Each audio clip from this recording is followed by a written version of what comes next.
sucker soup on a hot summer day. Coffee comes back in a nerve-wracking way. The dishes and laundry take the garbage out. What a day, what a day, what a day. Well, welcome to Capital Region Today. I'm so glad you're joining us today. Here we are at the end of September. It's the 22nd. Who knew? Well, long month here, but we're doing fine going into October, but here we are. I'm Ann Perilli, your host for Capital Region Today, and we've got a great lineup today. Lots of good information. Get that notebook ready because you're going to want to take some notes on some of this. We're going to be talking about COVID. We have an author that's done extensive research, and we're going to be talking with David about that. Then we're going over to miSci to find out about their new exhibitions coming up, their planetarium shows, and lots of other things that they're doing. What a great resource for families to bring their kids and to even as an adult enjoy all the wonderful exhibitions that are there. What they try to do is make something for everybody, so great place to go.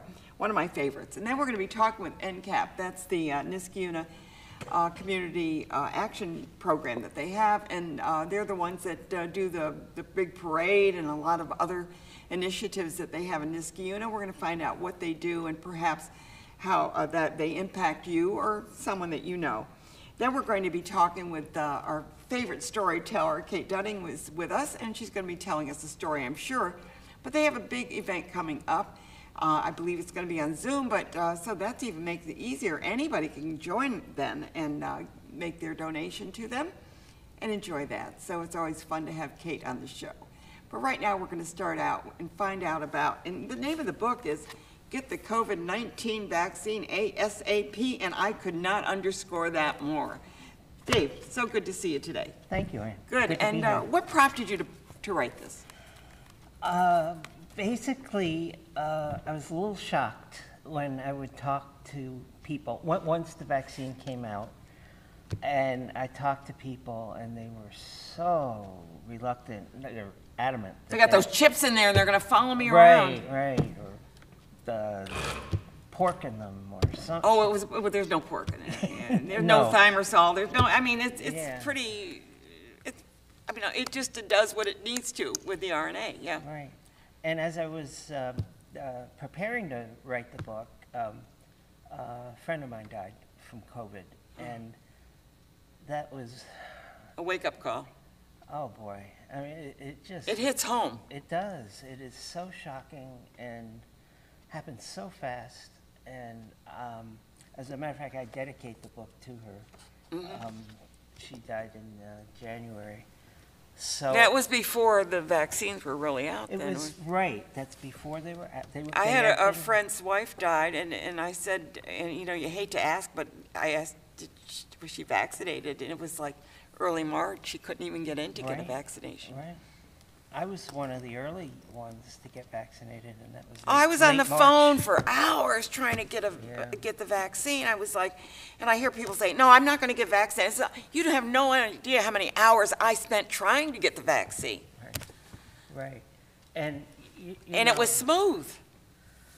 I was glad to get it. I was. I have a bit of a background in immunology. I know. I was reading your credentials. You've been a writer, a medical writer for quite some time. Yeah. Right. Mostly concentrating on the brain. But I was an assistant editor to a book on immunology at the Dana Foundation, where I worked. And I was excited, like you, to get this vaccine. Oh, yeah. Come on. I was like... Yeah. And I kept running into people along the way. Well, they come up with some really bizarre, and I have to say bizarre. Yeah. It's like, the one you hear is that, there's a chip in there, and Bill Gates has it in there, and he funded it so that he could follow people around. It's like, where are you coming from? I mean, the technology would have to be really amazing to get a chip into a vaccine that would follow you around, and that somebody somewhere in cyberspace is following you. I mean, this is like too bizarre. Well, if it gets on the internet... Oh, it must be true. Yeah. What was I thinking? Believe it. People believe it. And then you're not going to be able to have any children if you get the vaccine. Right. Or it's going to be, I don't know, fill in the blank. I had a woman, a friend who said, "Oh, I'm just following my intuition." Your intuition. It doesn't. You have all the risk factors. You're 60-something years old. You live in a very dense area that's high. No, I just don't feel. No, like I don't feel comfortable doing it. Well, I have to admit that I thought, because you'd heard, some people were getting some reactions, and I thought, well, I said, I have an immune problem, a deficiency, so I'm going to get the shot. I said, I don't care. I checked with four doctors checked with. All said, get the vaccine. So Right. I'm comfortable.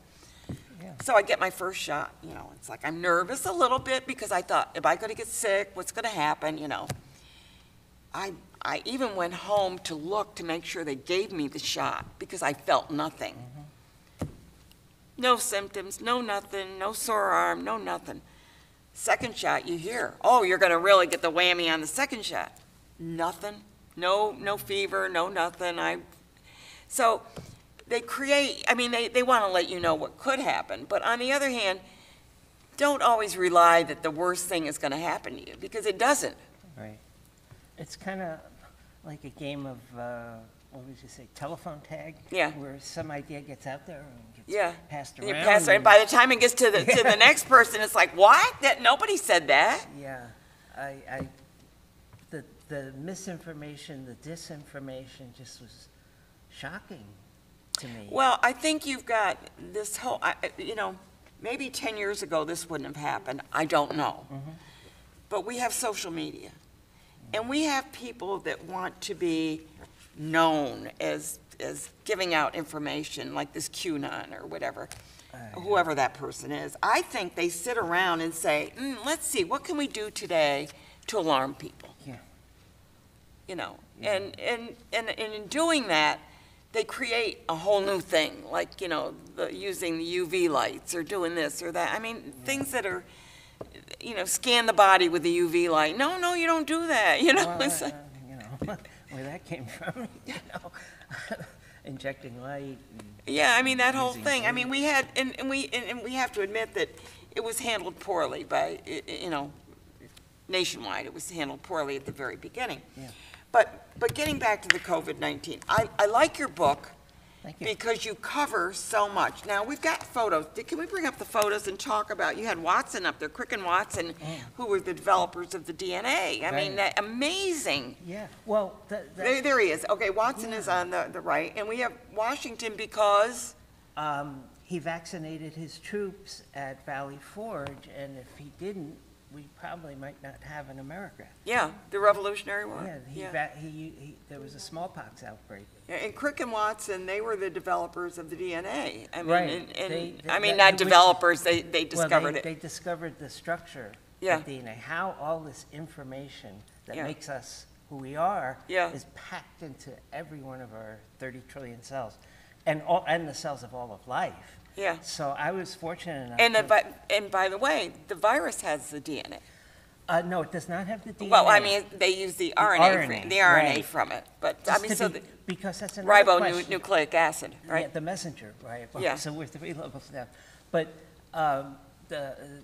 that's one of the questions I got. Oh, is it going to give me birth defects? Is the virus going to affect my DNA? And No. the answer is no. No. It does not go near them. It just spikes the protein to get you so you're going to react to the virus. Yeah, and then the immune system destroys the vaccine. Exactly.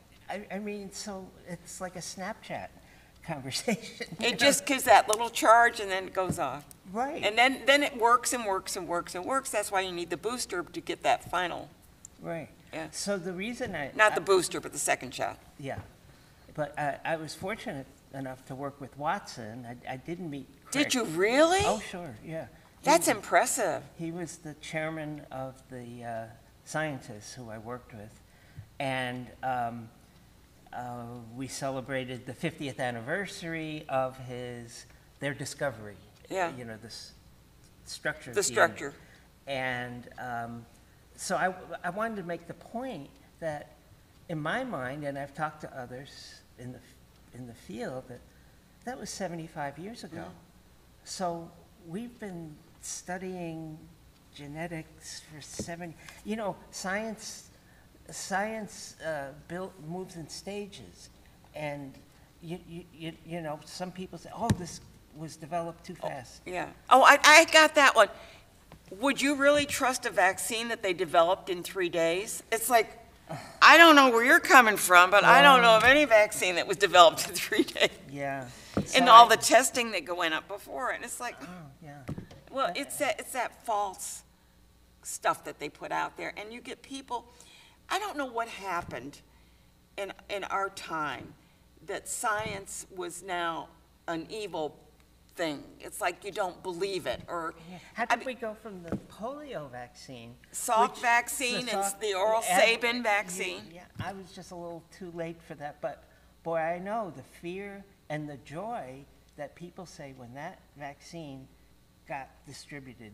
I mean, that was an amazing... children were getting polio and ending up in iron lungs. I mean, it's like we all got on the bandwagon. Kids got their vaccine, and we eradicated the March of Dimes, kids. Yeah.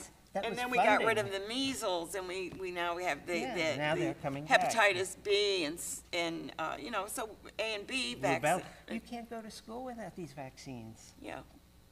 I mean, that was a given. And pertussis. I mean, so you've got all of those you need. But the important thing is, I would encourage anyone who had any thoughts about this to get this book, because he chronicles so much in here. Taking it from, I mean, we talk about Jenner in here with smallpox, and we talked about Louis Pasteur, and many of the forerunners, I guess you would say, of the vaccine, and learning about how the body's immune system works and how we can eradicate some of these diseases. And this is information we owe it to ourselves to know. We really do. I mean, it's important, especially now, that we get educated. And the internet is a wonderful invention. I rely on it. I rely on it, but there's a lot of nonsense out there. There's nobody checking it. There's nobody saying. No. Mark Zuckerberg isn't checking everything that goes on Facebook, and well, at least I have to say on Facebook they are putting little blurbs, underneath. If you mention anything about COVID, there's a little thing under there to, that they try and just, eliminate some of it. But I've seen stuff that I know is misrepresented. If you go back to the source that they're quoting, the source that they quoted is not quoted.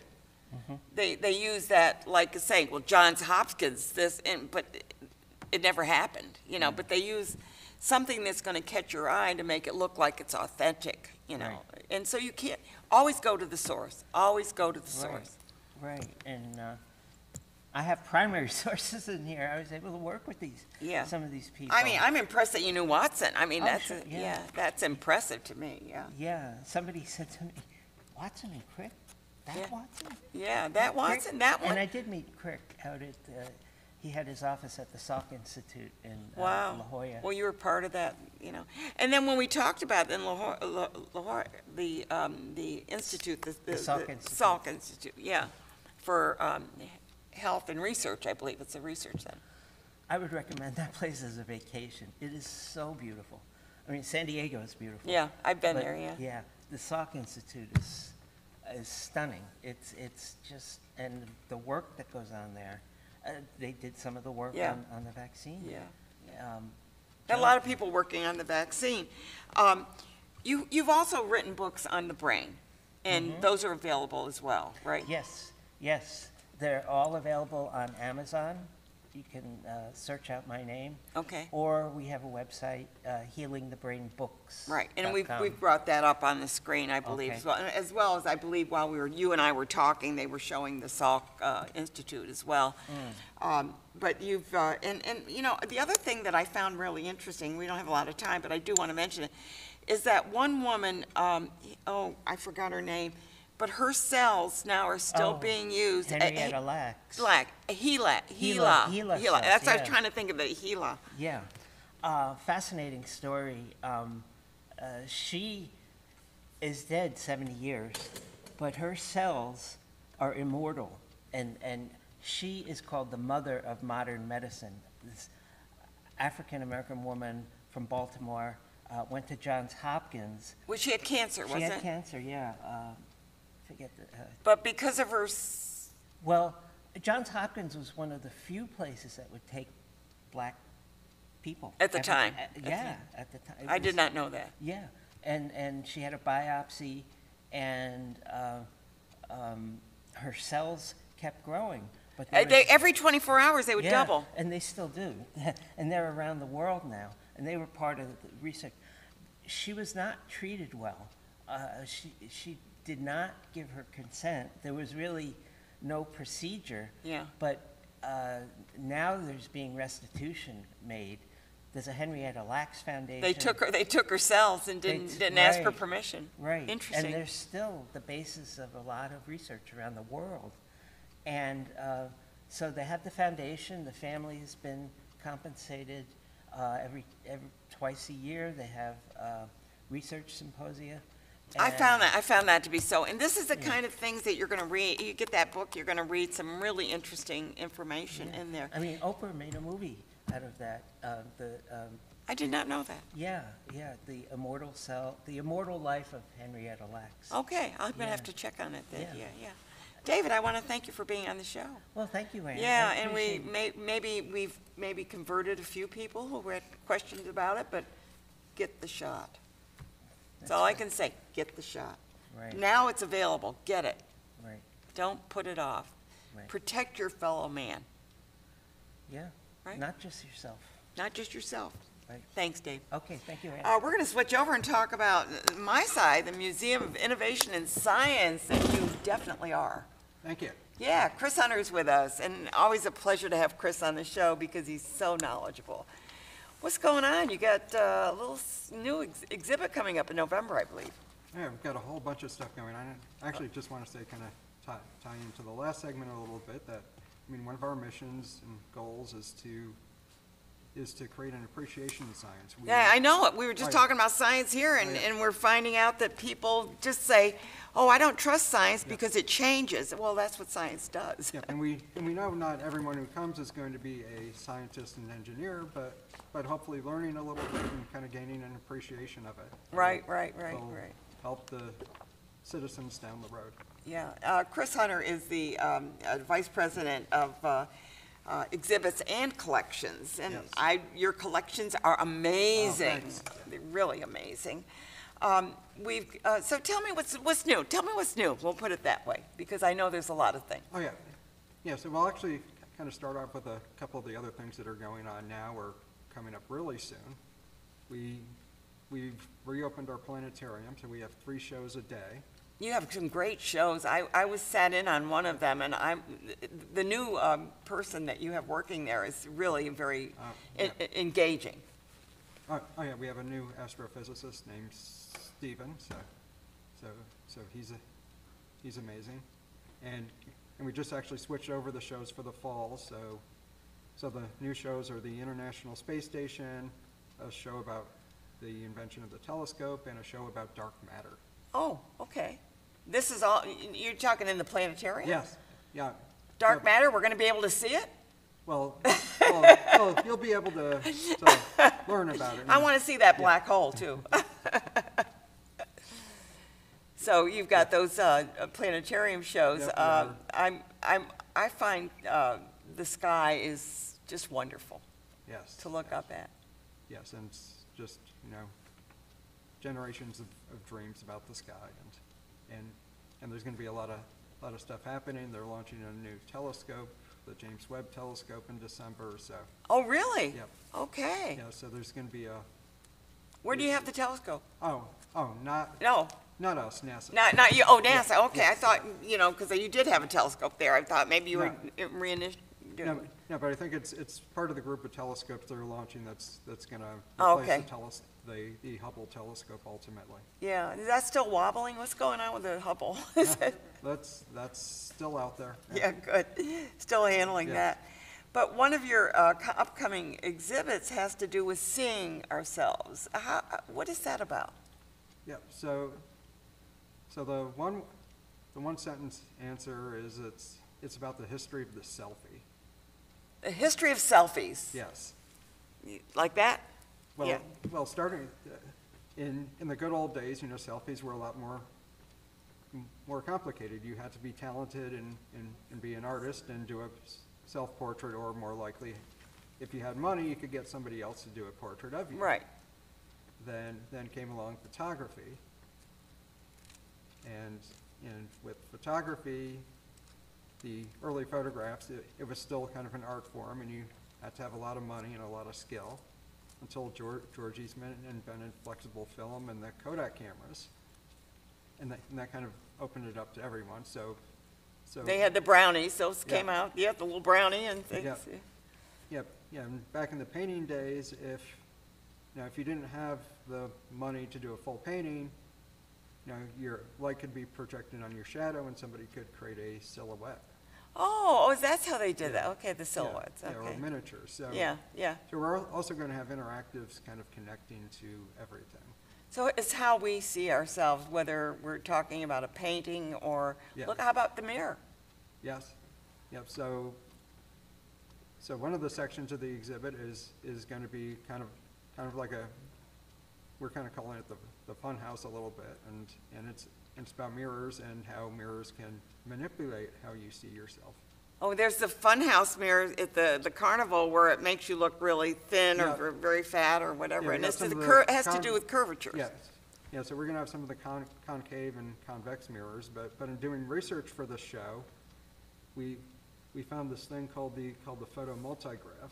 Okay, can we look at some of the pictures that we've got? Maybe that. Okay, what are we looking at there? Yep, that's actually the photo multigraph there. It's a special arrangement of mirrors, and That's on your right.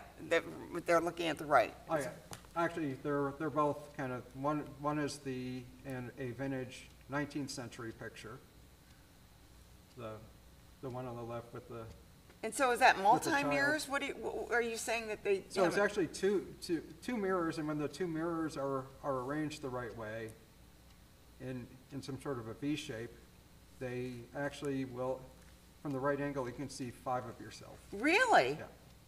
Well, that's cool. So we're going to have a full-scale interactive, but our exhibit builder, Jamie, in the picture on the right, you may recognize that gentleman there, Chewbacca, and what we do at the museum, before we spend a lot of money to develop an interactive, we do miniature versions of them and kind of prototype the concepts. Oh, okay. Now, is this your exhibit or is this a traveling? Yep. It's Yep. your exhibit? Yeah, this is completely our exhibit. Your exhibit, okay. And what was the other? I think there was another photograph too. I'm not sure. Yeah, Yeah. now we're looking, and I love this, is that from the room in the back where I just love to go and see myself Yep. try? So we're Get caught by that lion or whatever it is? yeah, so we're bringing the shadow wall back. Okay. And what's interesting with the shadow wall is doing research about things again, that it turns out the whole idea of the shadow wall and the phosphorescent paint was actually developed by GE in the 1930s for a stage show called the House of Magic. Oh, really? So the picture there is the That's the original one? is the creator of the House of Magic shaking hands with himself Oh, there it is. at the Okay. 1939 World's Fair. That's at the World's Fair? Yes. Oh, my. Where they play to, I think, 10 or 12,000 people every day.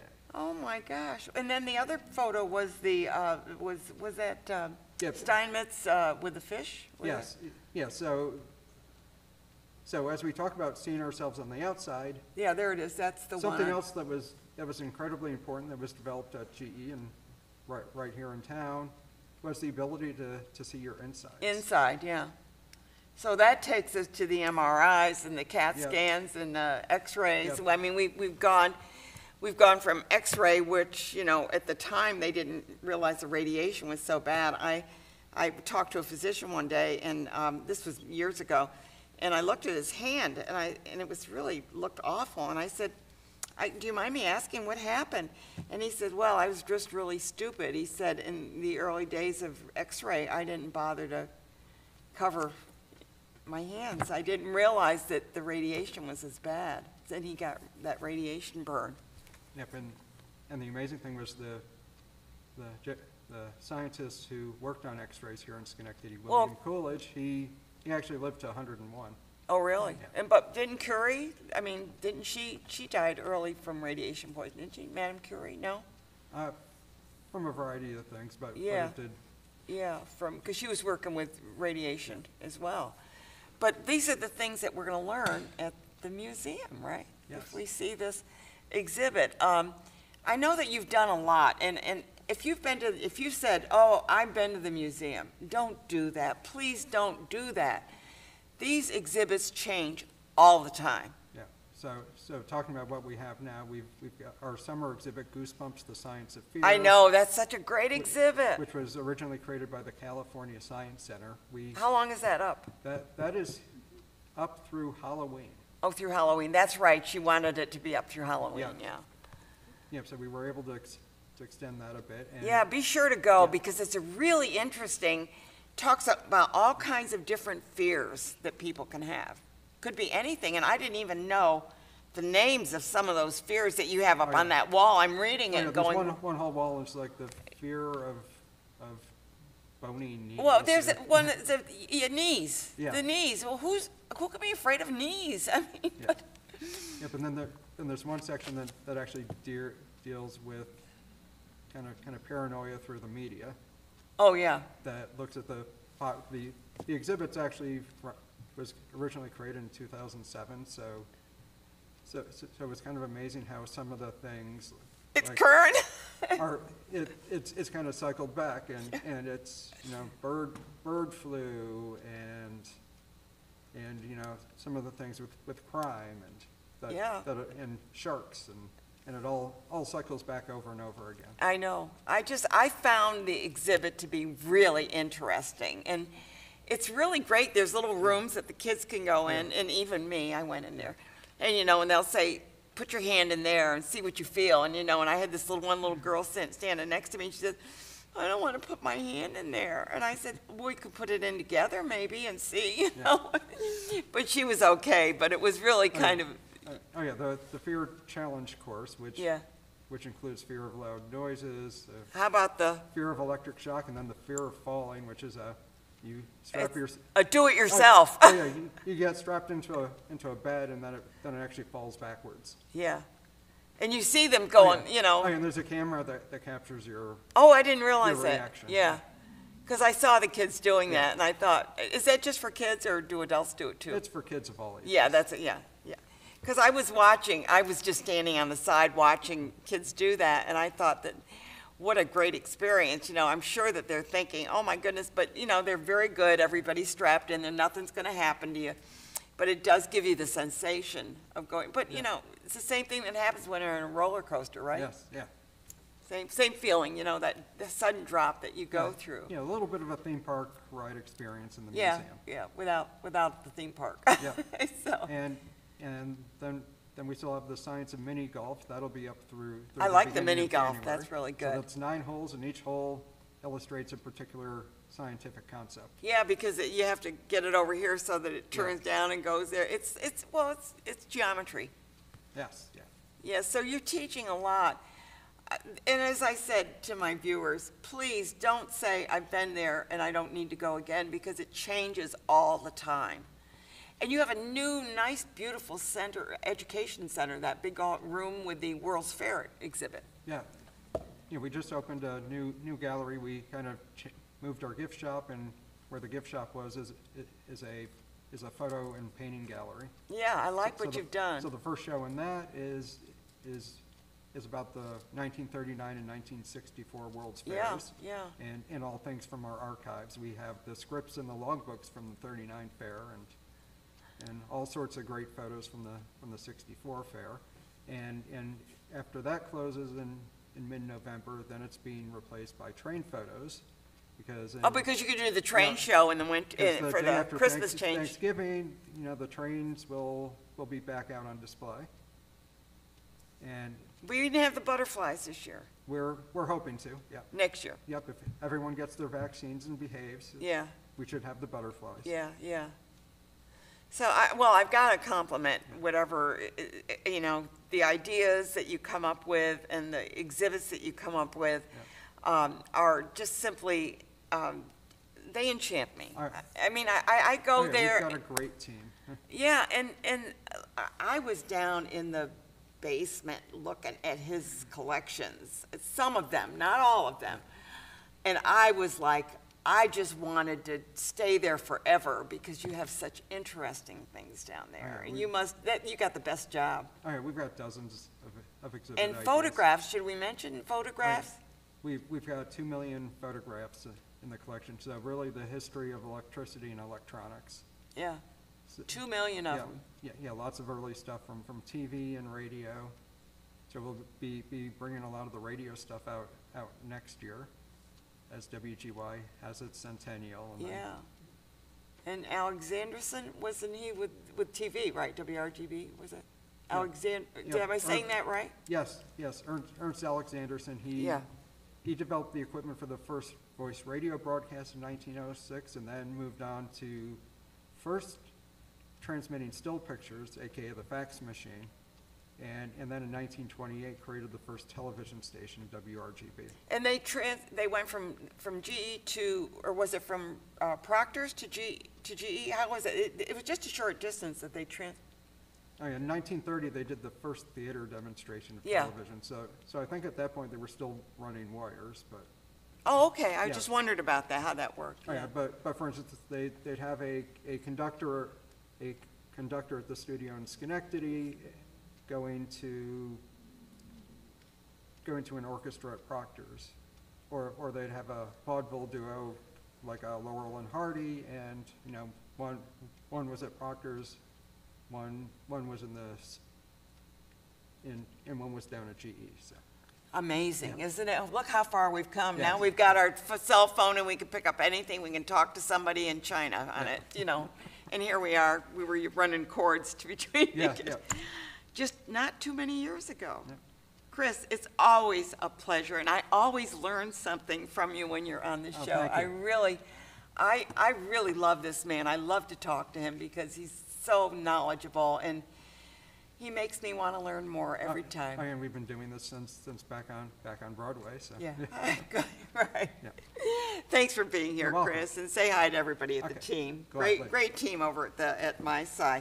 But we're going to switch right over here, and we're going to be talking with the Niskayuna Community Action Program and what they do. Well, tell me what you're doing, because you did the parade, and it was scaled down a little It bit. was scaled down a little bit, and I'm very appreciative of being able to be here. I think NCAP, Niskayuna Community Action Program, is probably a little-known secret in Niskayuna because I brought my shirt. People recognize Niska Day, but they don't realize that Niska Day is put on by NCAP. NCAP.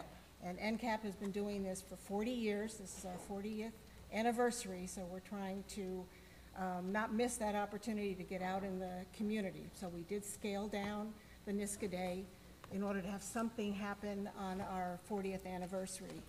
But we're looking forward to next spring where we can come Well, back maybe with go the full show. full bore. And you brought with you your person who writes the grants, is that it now? Well, she helps write the grant, Yeah. and then she is the grant manager. Kristen? So she's Yeah. overseeing. Hi, it's nice to meet you. Nice to meet you, too.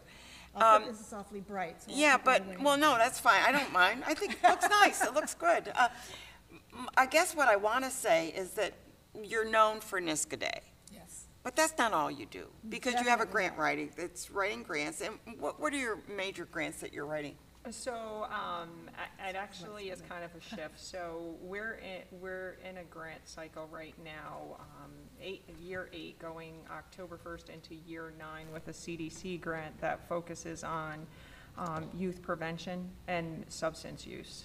So alcohol, marijuana, and okay. other drugs. Yeah, drugs, So we have a 10-year cycle, so we'll be done in 2 years. So we really pull in our community and our youth and work with our partners who are great, the Niskayuna Police Department and the school district. I was just going to ask you, you're involved with the school district, too, Yes. because everybody appreciates what you do. They really do. Yeah, so this is the prevention side of NCAP and the things that we do. So really getting out there to lower the rates of substance use with our youth, which a lot of people don't think we're really high in Niskayuna. They don't think that that happens. Oh, And no. it's quite the opposite, to be no. honest with you. A few years back, maybe 4 years back, our youth average for marijuana use was outpacing the national average. I wouldn't doubt that, yeah. Over time, we've really, chipped away at that and really made a great impact. You do in that the through community. education, basically, or is it, or do you penalties? What do you? How is? It's a variety of things. It's parent education. We work really closely with the school district. We're in the schools, working with our health teachers, providing curriculum resources. We do billboard projects, if you've been around town, on Route 7, down at the crosstown. We have billboards that go up that are designed by youth, with certain topics, whether it's underage drinking or vaping. Vaping was a big thing. It's interesting. I was driving and listening to the radio, and the first thing it says, the following product is addictive. It contains, nicotine and is addictive. Then it goes on, and we have bubble gum flavor and cherry, and you can get it in. And I'm saying, I got a problem with this one. Yes, and that was And it something. was, I won't even mention the brand because I probably don't even remember what it was. Yeah, I'm sure I could. But yeah, that was something that we actually partnered with the town and the school district and really eradicated. It was really youth driven. Well, I heard it on the radio just recently, so they're still pushing it. They are pushing it. The FDA and the CDC are trying to limit that because it's targeted at youth. It really, you're not a 47-year-old 72-year-old person in bubble gum, vaping bubble gum flavors. Yeah, so we worked with the school district and our students, and we put vape detectors in the bathrooms because when this first came out and first hit the communities. Can they detect that? I mean, Yes. I don't know. I believe me, I've never smoked, so I don't even understand vaping. So. Yeah, so it detects the vapor in the air, sets off and sends an alert to your cell phone, so administrative cell phone, so that way they could monitor certain high peak areas within, middle schools and high schools. Isn't it a miracle what's going on? Yeah, it was actually quite amazing, Yeah. and it also detects decibels. So if there's someone congregating in the bathroom, because that's usually what happens, students are sharing. You went to high school, didn't you? Come on, we all went to high school. We know what goes on there. And I think it's kind of funny when people talk to me about it because they'll be like, I remember when Niskayuna had a smoking room. I'm like, yeah. Yeah, no, let's not go there. So just really. No, but they did for the faculty smoking room and Yeah. stuff. Yeah, no, I know. I mean, your colleges had that, and they all had it, Thank goodness. Yes, thank goodness. We have moved on and know that smoking sucks. Yes, yes, that's actually very true. I mean, when people talk about prevention or they say, oh, well, you'll never be able to get rid of drug use, and we have this conversation around marijuana a lot, but you can see that just the shift in culture, you can't smoke anywhere now. You can't get on a plane, you can't smoke in a restaurant, you can't, I think maybe bingo might be the only place. Well, I don't even know if that's true. I don't even know if that's true. It's been eradicated by an entire generation, so it's possible. So people And we moved out notice prevention. it watching old movies. You watch an old absolutely, movie? absolutely. And they're sitting there smoking, blowing smoke in each other's faces, and it's like, no, don't do that. Yeah. They're even trying to eliminate it from some movies too, as well, because it encourages young people to Yes. think it's cool. Yes, and even that transitioned. It started out in movies as being, the cool person or the thing to do, and then it was villainized. Yeah. And if you watch through the decades with movies, and now it's Well, that it's doesn't pretty always get it because non-existent. some kids want to be. The villain. Yeah, villain, it's challenging. so- Absolutely. So you're involved with getting the money for this, or what? What do you? Well, we applied for the grant. This Yeah. is a Drug-Free Communities grant, and it runs for 2 successive 5-year periods. So as Kristen said, we're in the last 2 years of that final term. Okay. So our challenge for NCAP as an organization is to now find the funding that will allow us to continue some of these programs when the grant itself is over. So that will mean looking for new grant opportunities, plus we are an all-volunteer organization. We rely in the past on donations from the community in order to fund our programs. And people are supportive. Absolutely, absolutely. But it is important to get the word out about what we do. We make our fundraising appeals, but we still need to communicate. You run into people saying, "Oh, NCAP, what do you do? I've never heard of you." And it's like, well, we've been that's around why I for wanted 40 you on the years, show, because so- I think it's important that you're having a 40th anniversary having a coming 40th up. I know anniversary. that. In a tough year, Yeah. unfortunately, It is because what it everything is, still a you little know, but more what we difficult, do but- is we try to do it. Now, where does those you certainly aren't getting grants from cigarette companies or Reynolds or any of This those. is federal government. So it's the federal government. So Yes. when Tonka sends out that list of grants and stuff, you read that over pretty carefully. Yeah, yes, we do. Because he's always sending out what grants are available, and I Yes. really appreciate that he does He's been a that. good supporter of our efforts. Yeah. But NCAP is more than just the drug prevention side of things. Of And course, partying with the parade and everything. Right. Big that's day right. of parades. Absolutely. So it's at Niska Day, which takes a volunteer community, a huge amount of Do you time. raise to money pull through together. Niska Day? Yes. Well, we get donations to support Niska Day, and it's intended to be a break-even program, but it has been very successful. Okay. People are happy to donate toward it. So any overage then goes to support the regular NCAP programs. which Okay, and could what be other programs parenting- do you have? Parenting programs, wellness.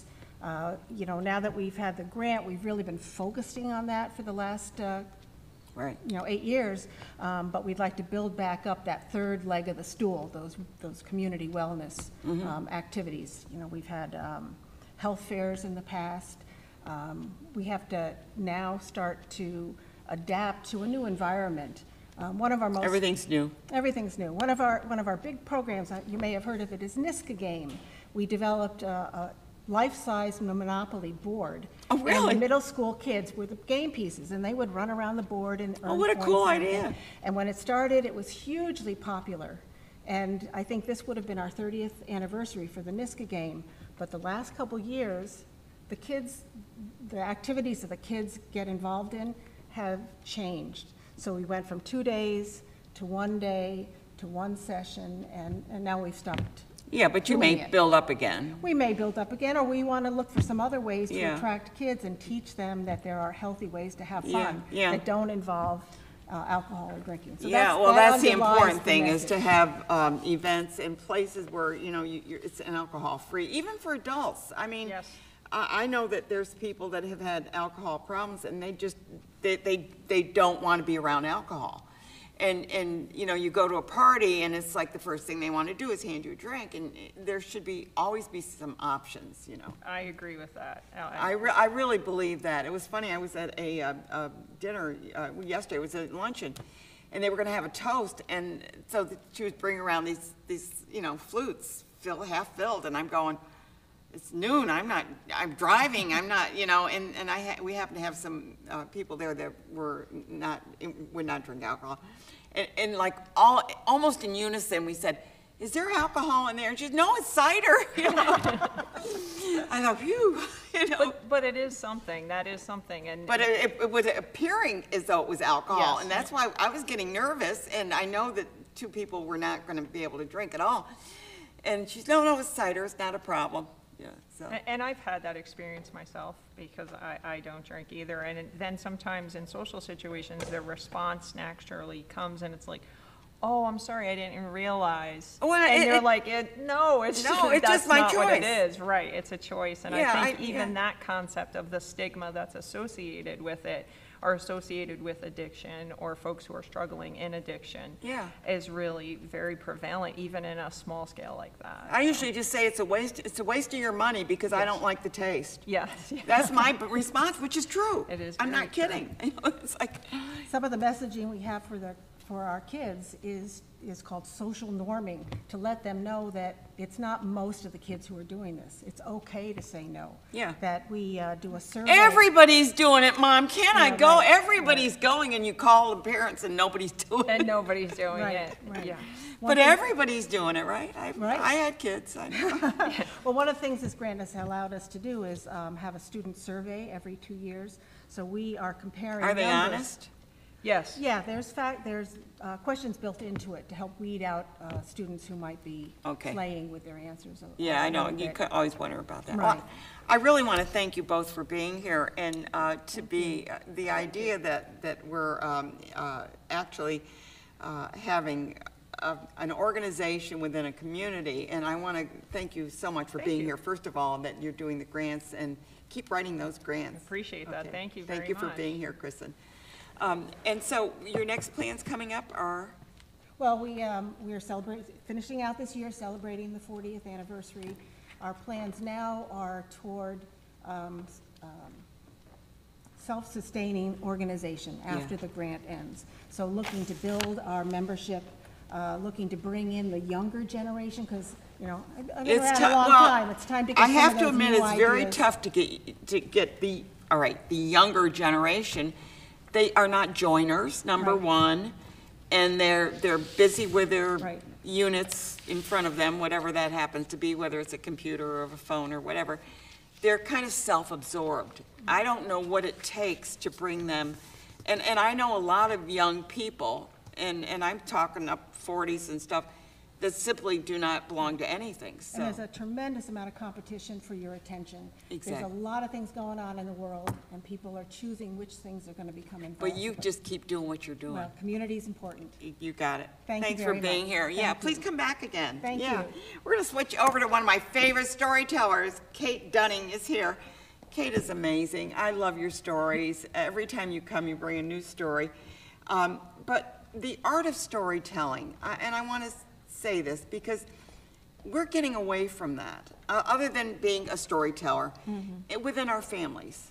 How can we encourage people to think of relating their stories in their families, of what happened to grandmother, and how they got off the boat, or when grandpa did climb Mount Everest or something? I mean, how do these stories get carried on, or are we going to lose all that? People could, at holidays when they're gathering, they could set aside a time when they're sitting around the table, Without the cell phones. without the cell phones, of course. You know, I've never thought of this, but what I would do is maybe between dinner and dessert. Usually the meals are so large, you can do with a little break. And the older people could tell the younger people. Some stories. Or Some just stories- oh, by the way, let me tell you what happened. You know, Right, make it and- like a big thing. And I know when I took a workshop on developing historical stories for children, the instructor said, make the hero or heroine of your story the same age as the children. So if the Oh, that's a parents good start talking idea. about when I was your age, but not and I walked uphill, you know, Yeah. both ways to school, yeah, uphill. barefoot, snow, no. Something more like what they did for fun, their best friend, their pet, something that their children can relate to. Yeah, so it's not preachy, it's just a Right, fun story. Right. You know, preaching doesn't really work. Never I has. mean, I have a story about my father telling me, when I was your age, Oh, well, that's and a I was story. just thinking, the phrase hadn't been invented yet, but essentially yada, yada, yada. Yeah, so then you're already blocking that out. Yeah. Right, but years later, when it came back to me, it was like, oh, he said, when I was your age, I was boxing groceries in the AMP. This is during the Depression. He was 16 years old. He had a job after school. And he said, because I worked there, I was able to bring home the stale bread, and my family was happy to get it. Yeah. And when I said that to a third grade class, one little boy said, gosh, they were really poor. And for the very first time in my life, I realized that was the point of my father's story. They were really poor. They were really poor, But yeah. he was responding to my saying as a typical snotty teenager, oh, Mom, why are you serving boiled potatoes? You know I only like mashed potatoes. And not as if I helped her produce the meal or anything. I set the table and cleared off, but Yeah. nothing significant. So, yeah. Okay. There are some stories you don't understand until you're Yeah, in the circle you of reflect. life. You've gone around the circle of life long enough to go, oh. So you're having an event coming up Yes. that has a theme. So Yes. what is that theme? The theme on October 10th, Word Place, is grace and forgiveness. Okay, and so that you have like, I think 7 or 8. Eight, right. Okay, I'm trying to remember from what I saw. Approximately. So they're speaking, and they're going to be different people. Yes. And they've chosen a story that Exactly. reflects that. Right. And some of them are personal stories. I can't remember the exact lineup, but we have historical stories typically. We have folk tales typically, and it's magic. It is. The I've producers- been there, and it is magical, and each one has their own style. Exactly. Which is so, because the first time I went, I expected they all get up and tell their story. No. Yes. They have expressed, they do it in different ways. There are some high energy people. There are some low energy, but Even the low energy But is- you listen carefully, Exactly. and you go, that was funny, but a very wry humor that Margaret French is from Canada. So you have to listen carefully to her because she'll say something with a deadpan, and it's like, It's funny. Yes. It's that British humor Yes, that you get. yes. It's dry humor, which I adore. Yes, I just have so exactly. much fun with dry humor. yes. So these little asides. that are Just like- cast it out and see if anybody catches it. Yes, Right. so there isn't one way to tell a story. The first rule, though, is you have to love the story. And the second rule is you really should be clear about why you're telling the story, because that will help you shape it. Right. And what belongs in and what doesn't. That's the difference between a teller around a kitchen table and a professional teller. That the anecdote is, just what you remember and as you think, and it can drift. Yeah, it drifts. It's interesting because I'm a big fan of the Down East stories. Mm-hmm. Now, those, when they're told, are told the same way every time. Uh-huh. And because I've heard them from different Right. storytellers. And I tell a story about the wood stove or the cast iron stove that got shot up through the, Yeah, but right. whatever the story is, it's going to be the same story. Now, when you tell a story, is it the same every time? Oh, no. So it's not Because memorized. I've changed, the world has changed, so the emphasis might shift. My memory is not perfect. One typically does not memorize the story. Okay. I've memorized the opening sentence and the closing sentence, because those I like to fit together like bookends. And then I have sort of an outline that, first Certain I'm things talking you about gotta put this, into the this, story. and this. You get them in order, and then you go with it. And the beauty of storytelling is you're looking at people's faces. And when somebody, just like you did not, you go, you know what I mean. Yeah. That's what I like to do. Yeah, Other yeah. storytellers You pick up on what people are. Right. Yeah. And if you look around and you said something and everyone's face looks blank, you go, You better move on. oh, well, no, I better put in a little footnote Oh, here yeah. to explain. Oh, I see what you mean, yeah. Yes, what I said. And then there was the Depression to a group of third graders, and I went, in my mind, I'm going, No, forget I that. should have realized that they were not going to understand that. So I said, do any of you know what the Depression was? Just hoping to get a little more time to try to figure out how do you explain the Depression to a third grader. And one, bless his heart, one little boy raised his hand and said, isn't that when everyone was poor? I said, that's a very good answer. Thank you very much. So what you're going to do right now is you're Yes. going to tell a story and Yes. illustrate how a story is told. Exactly. Okay, what And story is this? It's a story about Julia Child. Oh, the French chef. Yes. And it fits the topic of grace. Okay. I know Julia Child had a lot of good friends, because the year after she died, 31 of them wrote stories in this journal, Gastronomica, the Journal of Food and Culture. Over 140 pages of stories about Julia Child. And this is my copy. It's no longer in print. So, and here are 3 snippets from that. Jacques Pepin wrote, whenever Julia ate out at a restaurant, she always went back to the kitchen to shake hands with everyone there, including the dishwashers. And if they wanted to take a photograph with her, Julia had the time. That was just Julia, the way she was. Then her personal assistant, her last personal assistant, who was with Julia the last 16 years of Julia's life, wrote, shortly after I started working for Julia, I asked her, what do you think about the Saturday Night Live piece that Dan Aykroyd did about you? And Julia said, I thought it was quite funny. What did you think? And I had to admit, I've actually never seen it. I've only heard about it. She said, let me show you. And so then Julia starts doing Dan Aykroyd doing Julia.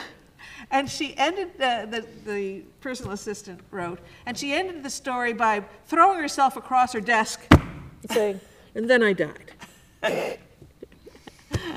The personal assistant finished this anecdote by saying, well, I subsequently did see the Saturday Night Live sketch. I have to admit that Julia doing Dan, doing Julia's, was much more amusing. And then she wrote a whole article, and these are just 2 paragraphs from that. She wrote, we were traveling across the country and waiting in an airport for our next flight. Julia was reading a newspaper, and I was people watching. And I saw a man in pointed cowboy boots and a tall cowboy hat come rushing past us, heading towards his gate. But he must have seen Julia out of the corner of his eye, because all of a sudden he double backed and stopped and stared at her. And then he zoomed off again, and no, he doubled back another time, and he called out, "Bon appetit, Julia." And Julia looked up from her newspaper, smiled at him, and said, "Bon appetit to you, too." So Julia Child had a lot of friends, and they knew that she was unpretentious and really grace personified. What a wonderful story. So these are the stories that you're going to hear if you go to hear the, and when is that going to be? It's going to be on Zoom, is that correct? It's going to be on Zoom the second Sunday of October, October 10th at 4 p.m. And so they have to register to get the Yes. Zoom, yeah. Yeah, you can go to our website, storycircle@proctors.org/word-plays.html. And there's a link there where you can sign up to join our email list, and then you'll get the Zoom link. Great. Well, I want to thank you for being here. I'm going to tell everybody who's coming up next week. Oh, darn, I don't have it here. Okay. I got the wrong sheet. But anyway, I think I have Ehrenstein is coming on to talk about the his book. It's called Hot Connections. No, it's not about dating, but it's about fire, so we'll talk about that. And we have Eleanor Ehrenstein is coming on to talk about compassion and choices. And I'm sorry, I can't remember the other guests. So, but anyways, I didn't write it down, unfortunately. I think it's up on the screen. Isn't it up on the screen? Yeah, it's up on the screen. Great. I did type it somewhere. I knew I had it. So that's the guests that are coming on next week. So we hope that you'll watch. It'll be on October the 6th, by the way, we'll be filming.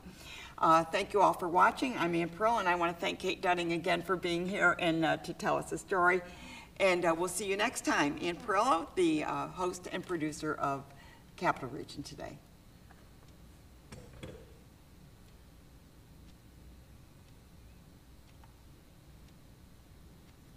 Okay. Good job. I'm sorry, I thought I had it written here, and I didn't. I'm reading it, and it's like the wrong list. Oh, gosh. It's hard being perfect all the time. I know, but I do try. Yeah, I know, but I kind of, I try to give myself a little grace that I do my best, and it's just not going to be perfect. It's not going to be as possible as we'd like it. Oh, I meant to show them that I did have their magazine. NCAP, are they here? No, they left. Okay, good. I was going to show it to them that I had it. Okay, all right, 2 hours of talking.